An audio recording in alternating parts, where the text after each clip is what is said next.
ओम शांति। आज प्यारे मीठे भगवान की मीठी अव्यक्त मुरली मंथन की डेट है 7 नवंबर 2021। तो आज परमात्मा की ये असीम वाणी सुनाने से पहले सच्चे राम का पता बताती हूँ। तो सच्चे सच्चे राम हमारे शिव बाबा हैं। तभी तो जब मनुष्य शरीर छोड़ता है तो उसके बारे में क्या गाते हैं? राम नाम सत्य है। तो किनका नाम सत्य है? उस राजा राम जी का नहीं। क्योंकि उन्होंने तो जन्म भी लिया और उनका शरीर भी छूटा। तो परमात्मा भगवान वो जो जन्म मरण से परे हो। तो उस सच्चे राम के बारे में किसी ने किसी से पूछा कि क्या राम सेतु है? तो बहुत सुंदर जवाब दिया गया उनको कि राम से ही तू है। राम से तू है मतलब हम राम के ही बच्चे हैं। उस सच्चे राम के, परमात्मा के ही हम सभी आत्माएं बच्चे हैं। और वो परमात्मा, वो शिव बाबा मधुबन में बैठा हमें ये मुरली सुना रहा है, ताकि हम वो राम सेतु बने, वो पुल बने जिस पर चढ़कर, श्रीमत ही वो राम सेतु है जिससे हम उस पार हो जाते हैं और रावण का अंत करते हैं। और राम जी के बारे में है ना, रामायण से भी हमें बहुत अच्छी अच्छी बातें सीखने को मिलती है। वो जो शबरी से मिलने गए थे, तो शबरी उनसे पूछती है कि हे प्रभु, आपको मुझ तक पहुंचने में कोई कष्ट तो नहीं हुआ? तो राम जी मुस्कुराकर कहते हैं कि अरे, मुझे तो आना ही था। तब फिर शबरी बोलती है, आपको बताऊं, आपके जन्म से पहले ही यह तय हो गया था कि आपको यहाँ आना है। क्योंकि शबरी तो उनसे उम्र में बहुत बड़ी थी ना। हाँ, मार्कंडेय मुनि ने उन्हें कह दिया था कि तुम, शबरी की कहानी भी सबको पता है, वो भीलनी थी। बचपन में ही वह जब बड़ी हुई, बहुत धार्मिक प्रवृत्ति की थी। हाँ, लेकिन भील थी, आदिवासी भील। तो जब वो थोड़ी बड़ी हुई, उसकी शादी की बात चलने लगी, तो उस समय उनके कबीले में ये होता था, ये परंपरा थी कि जब लड़की की शादी हो ना तो 50 भेड़ें काटी जाती थी। तो जब इसको पता चला कि मेरी शादी में 50 भेड़ें काटे जाएंगी, तो वो उसी क्षण घर छोड़ दी कि मेरे कारण उनकी जान बच जाए। और वो जंगल जंगल भटकती भटकती मार्कंडेय ऋषि के पास पहुंची और वहां पहुंचकर ऋषि से मिली। ऋषि उससे बहुत प्रभावित थे उनकी बातों से और उनको अपने आश्रम में रख लिया और उनसे कहा कि तुम्हारा जन्म अब ईश्वर प्राप्ति के लिए है, स्वयं राम तुमसे मिलने आएंगे। और वो उसी समय से, जब राम का जन्म भी नहीं हुआ था, वो इंतजार में लगी हुई थी। तो वही आज जब राम जी आए तो उन्होंने बोला कि आपके आने के पहले ही ये तय हो गया था कि मुझे आपसे मिलना है। भक्ति में भी दो भाव होते हैं, एक मर्जार भाव और एक मरकट। तो मर्जार भाव वह होता है जिससे बंदर का बच्चा अपनी माँ को छोड़ता ही नहीं, छाती से चिपके रहता है कि कहीं मुझे कुछ हो न जाए। तो ये है मर्जार भाव। और ये है मरकट भाव। और मर्जार भाव वह है उस बिल्ली के बच्चे की तरह जो निश्चिंत यहाँ वहाँ फुदकती रहती है, कहीं भी जाती आती है, लेकिन निश्चिंत रहती है कि मेरी माँ किसी भी बिघड़ में मुझे, मेरी रक्षा कर लेगी। वो अपने कर्म नहीं छोड़ती है। ये होता है मर्जार भाव। ये अच्छी बात है ना। हाँ। और एक और बात है कि सबरी ने फिर राम जी से पूछा कि बुराई में भी तनिक अच्छाई छिपी होती है, पर क्या रावण का वध करने के लिए आप यहाँ आए थे? रावण का सिर्फ वध करने ही आप आए थे? तो राम जी मुस्कुराते और कहते हैं कि अरे, रावण को तो मारना मेरे छोटे भाई लक्ष्मण के बाएं हाथ का खेल है। मैं तो यहाँ आया हूँ अपनी माँ से मिलने। कितनी बड़ी बात है। शबरी की आंखों में एकदम पानी भर आया। और इस बात को हम इस दृष्टि से देखें कि यदि किसी शहर का राजा और उसका बेटा अपने राज्य के अंत अंत तक की सीमाओं को पार करके किसी पीड़ित, किसी दुखियारी को मिलने जाए, उसकी पीड़ा पूछे, हरे, तो उस राज्य में कभी कोई कष्ट नहीं होगा। वही राज्य तो राम राज्य कहलाएगा। हाँ, तो किस तरह से वनवास का कष्ट सहकर भी राम जी उस भीलनी से मिलने गए। तो बस वही तो है हमारे परमात्मा शिव बाबा, सच्चे सच्चे राम, जो हमसे मिलने इस पतित दुनिया, इस पतित शरीर में आए हैं, हम भीलों से मिलने, जो हम शूद्र बन गए थे ना। तो परमात्मा आकर जो अव्यक्तवाणी है, इसमें जो बाबा ने टाइटल दिया है, हम सुनते हैं, तन मन धन और जन का भाग्य। भगवान इन चारों चीज का भाग्य जगाने के लिए सच्चे सच्चे राम हम बच्चों से मिलने आ गए हैं। तो आज सच्चे साहब अपनी साहबजादी और साहबजादियों को देख रहे हैं। बाबा आज एक नया लाइन बनाया ना, साहबजादे और साहबजादी, मतलब राजकुमार और राजकुमारियां। बाबा को कहते हैं ये सत्य, इसलिए बाप दादा स्थापन किए हुए युग का नाम भी सत्य युग है। भगवान को क्या कहते हैं? सभी धर्म में माना गया कि ईश्वर सत्य है, गॉड इज ट्रूथ।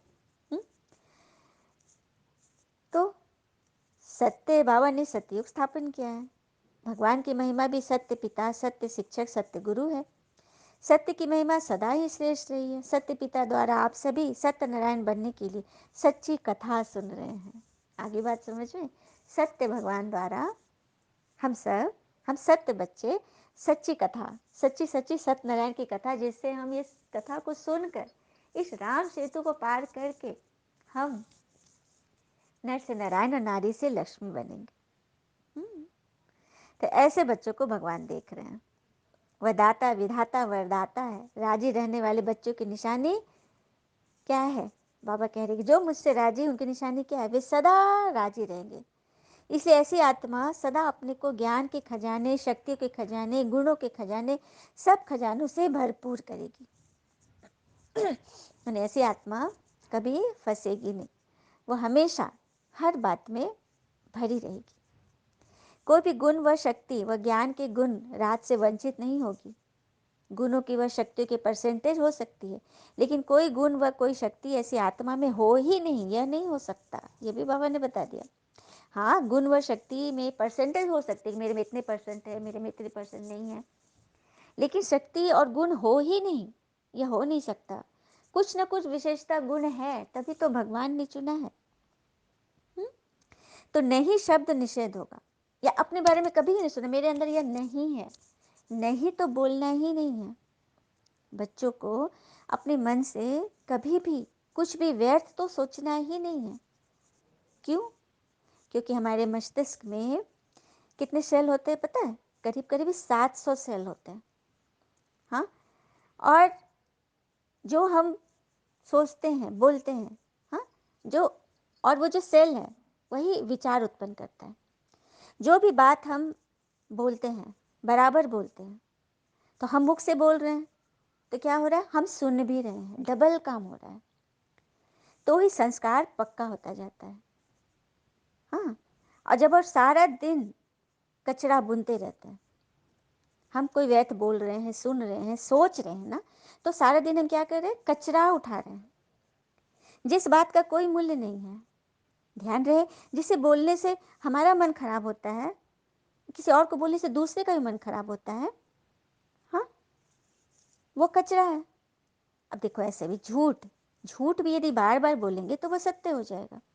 ये हिटलर के कथन थे। तो सिर्फ दूसरे ही नहीं मानेंगे, आप खुद भी मान लोगे कि यही सत्य है, क्योंकि आप बार बार उसको कर रहे हो। क्योंकि जो भी हम बोलते हैं ना, वो अपने भीतर हम खुदाई कर रहे होते हैं। जो भी शब्द हम सोच रहे हैं, विचार कर रहे हैं, अपने भीतर एक खुदाई कर रहे हैं। और जो शब्द हुए, जो बोल हुए, वो बीज, तो जितनी बार हम बोलेंगे, सोचेंगे, उस बीज को हम अंदर अंदर डीप रूटेड कर रहे हैं, उसको खाद पानी दे रहे हैं। जितनी बार सोचेंगे वो बीज और ही जमते जाएगा, और एक बहुत बड़ा व्यर्थ का बरगद खड़ा हो जाएगा। तो उस समय क्या करना है? उस व्यर्थ से मौन करना सीखो। महावीर के बारे में है ना, हाँ, 12 वर्ष उन्होंने मौन रखा। जीसस भी सन ऑफ गॉड बनने के पहले गहरे मौन में चले गए थे। इसीलिए साधु जन को हम क्या कहते हैं? मुनि कहते हैं, जो भीतर से मौन हो जाते हैं। है ना बड़ी बात? तो बस अपने संकल्प पर बहुत ज़्यादा अटेंशन रखना है कि हम क्या बोल रहे हैं, सोच रहे हैं, कर रहे हैं, हम उसे बुन रहे हैं, हम उसे अपने अंदर समा रहे हैं। तो यही भगवान हमसे कह रहे हैं कि कभी नहीं वक्त तो बोलना ही नहीं वर्ड, कि हमारे अंदर ये नहीं है। सिखाने के लिए जब भगवान आए हुए हैं तो फिर डर किस बात का? तो चलिए अपने भाग्य को हम 3 तरह से ठीक कर सकते हैं। तो सबसे पहला है तन का भाग्य। तन का हिसाब किताब कभी प्राप्ति का व पुरुषार्थ के मार्ग में विघ्न अनुभव नहीं होगा। तन कभी भी सेवा से वंचित होने नहीं देगा। कर्म भोग के समय भी ऐसे भाग्यवान किसी न किसी प्रकार से सेवा के निमित्त बनेंगे। वाह, बाबा ने आज तन के हिसाब किताब को कितनी क्लियरली समझाया कि आपका तन यह गोल्डन तन है, इसे भगवान ने तैयार किया है। तो आप कभी भी सेवा से वंचित नहीं रहोगे। कर्म भोग को चलाएगा, लेकिन कर्म भोग के वश चिल्लाएगा नहीं। वाह, कर्म भोग आ रहे हैं, आत्मा से हिसाब किताब है, शरीर का हिसाब किताब है। हाँ, शरीर में रोग शोक दर्द आ रहे हैं, तो उसको चला लेंगे, वो हैंडल कर लेंगे। चिल्लाएंगे नहीं कि मेरे अंदर इतना रोग है, बोलेंगे नहीं। तो चिल्लाना अर्थात कर्म भोग का बार बार वर्णन करना। वह बार बार कर्म भोग की तरफ बुद्धि और समय लगा के रखेंगे तो वही बात होगी, वो बीज जमीन में और गड़ता जाएगा और वो पक्का होता जाएगा।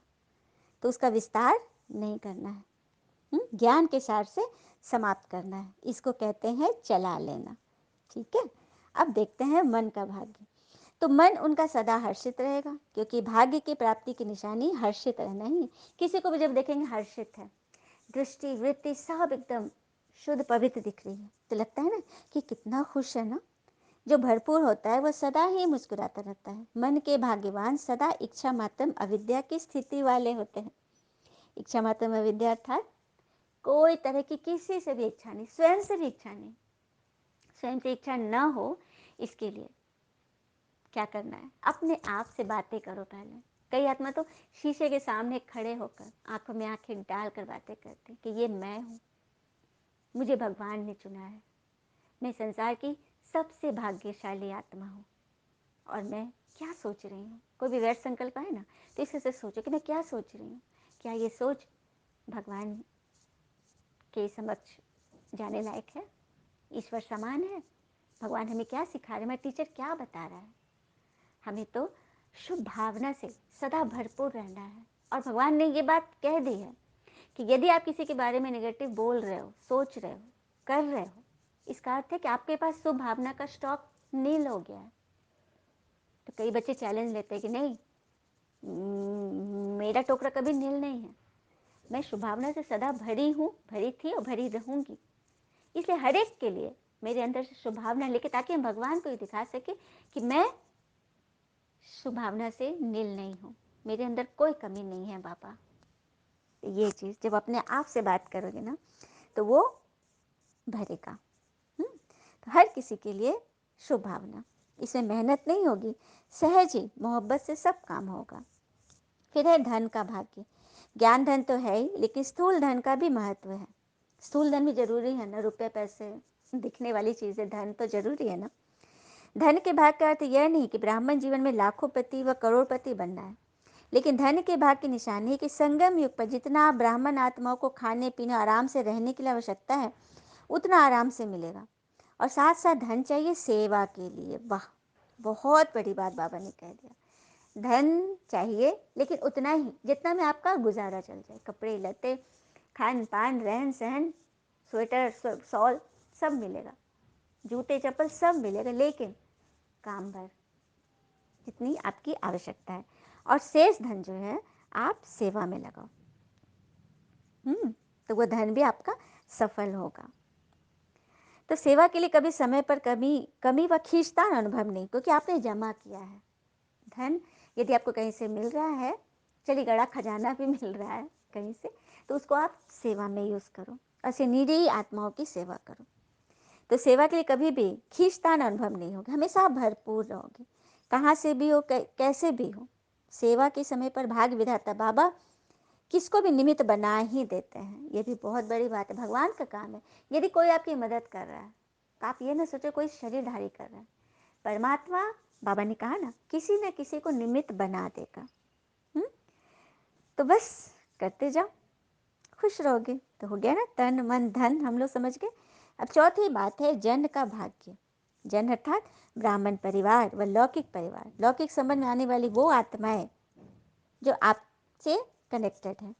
तो जन द्वारा भाग्यवान की पहली निशानी है। जन के भाग्यवान आत्मा को जन द्वारा सदा स्नेह और सहयोग की प्राप्ति होती रहेगी। बाबा ने कह दिया, आप जिन जिन आत्माओं से मिल रहे हो, जुड़ रहे हो, साथ में हो, उनके साथ आपको स्नेह और सहयोग की प्राप्ति होती रहेगी। कम से कम 95% आत्माओं से प्राप्ति का अनुभव अवश्य होगा। चलिए, इसके लिए सबको बधाई, बाबा को थैंक यू। बाबा ने कह दिया 95% आत्माओं से आपको स्नेह और सहयोग मिलेगा ही मिलेगा। बस 5% आत्माओं के साथ आपका हिसाब किताब है। तो कितनी बड़ी बात है। और हम क्या करते हैं, 95% मिला हुआ है, 5% नहीं है। हमारा ध्यान किधर है, उसी 5% पे। जैसे कि वही बात है, गिलास आधा से ज़्यादा भरा हुआ है, बस 5% खाली है। तो देखने की नज़रिया, कोई कहेगा कि गिलास तो पूरा भरा है, थोड़ा सा खाली, या कोई कहेगा हाँ गिलास तो इतना खाली है। खाली ही दिखेगा, भरा हुआ नहीं दिखेगा, उसको खाली दिखेगा। तो वही बाबा कह रहे, सिर्फ 5% आत्माओं के हिसाब किताब है, वो भी आप शुभ भावना से चुक्त कर लोगे तो पूरे 99% 100% हो जाओगे।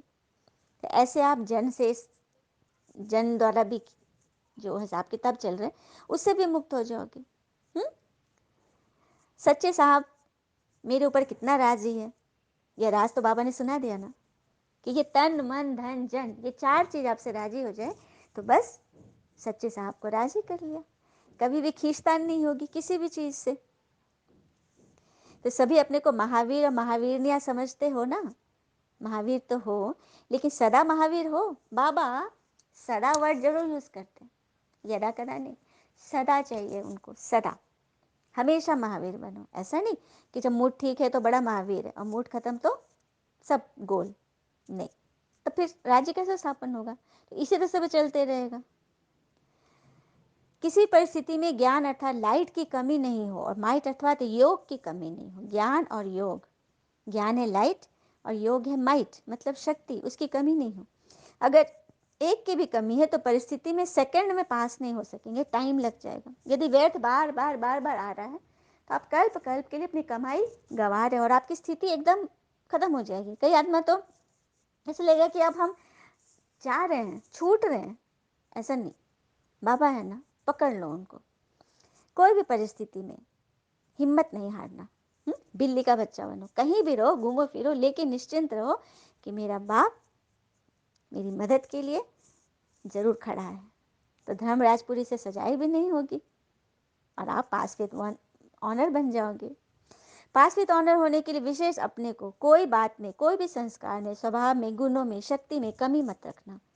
सब बातों में कंप्लीट बनना, तो सारे कंप्लेन समाप्त हो जाएंगे। फिर बाबा कह रहे हैं सबसे बड़ा जोन तो मधुबन है। मधुबन को बाबा सबसे बड़ा जोन मान रहे हैं। आप सब ब्रह्मा कुमार और कुमारियों का ये असली घर मधुबन ही है। आत्माओं का घर परम धाम है, लेकिन ब्राह्मणों का घर कहाँ है, मधुबन। ऐसा समझते हो ना। बाबा सबसे हाथ उठा रहे, सभी हाथ उठाइए कि हम ब्राह्मणों का असली घर मधुबन है। वरदान दिया बाबा ने। समाने की शक्ति द्वारा एक मत का वातावरण बनाने वाले दृष्टांत रूप भव। समाने की शक्ति द्वारा एक मत का वातावरण बनाने वाले दृष्टांत रूप भव, जो एक जैसे मन के हैं, एक की ही लगन और एक स्थिति में स्थित, एक की मत पर चलने वाले, आपस में संकल्पों में भी एक मत है, वही माला में पिरोए जाएंगे। आपस में एक दो के साथ संकल्पों में भेद नहीं होना चाहिए, एक मत। क्योंकि चलाने वाला कौन है, जब एक स्थिति रहेगी, कोई डर भय चिंता परेशानी कुछ नहीं, भगवान के द्वारा सेवा हो रही है, तो निमित्त कौन है, बाबा है, वो देखने वाला है। आप कौन हो देखने वाले। आप इस डर में अपना सब कुछ खराब कर रहे हो, बचो इससे। हाँ, तो एक मत, संगठन में भी एक मत रहो, तभी माला में पिरोए जाएंगे। लेकिन एक मत का वातावरण तब बनेगा जब समाने की शक्ति होगी। बातों को संभालो। यदि कोई बात में भिन्नता हो जाती है तो उस भिन्नता को समाओ, तब आपस में एकता से समीप आ जाएंगे और सबके आगे दृष्टांत रूप बनेंगे। वाह, आपस में जब कोई भिन्नता हो जाती है तो उस भिन्नता को आपस में बात करके एक में मिला लो। तो आगे अब दृष्टांत बनेंगे, सबके लिए उदाहरण स्वरूप बन जाएंगे। स्लोगन, हर संकल्प वाणी और कर्म में रूहानियत धारण करो, तब सर्विस में रौनक आएगी। हर संकल्प वाणी और कर्म में रूहानियत कब आएगी, जब हम वही सोचे, वही बोले, वही करो जो मेरे बाबा को प्रिय है।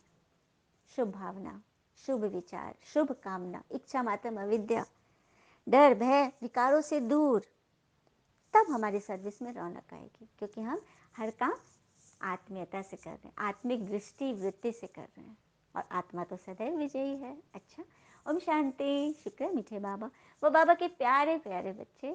थैंक यू बाबा। All is well always. ओम शांति।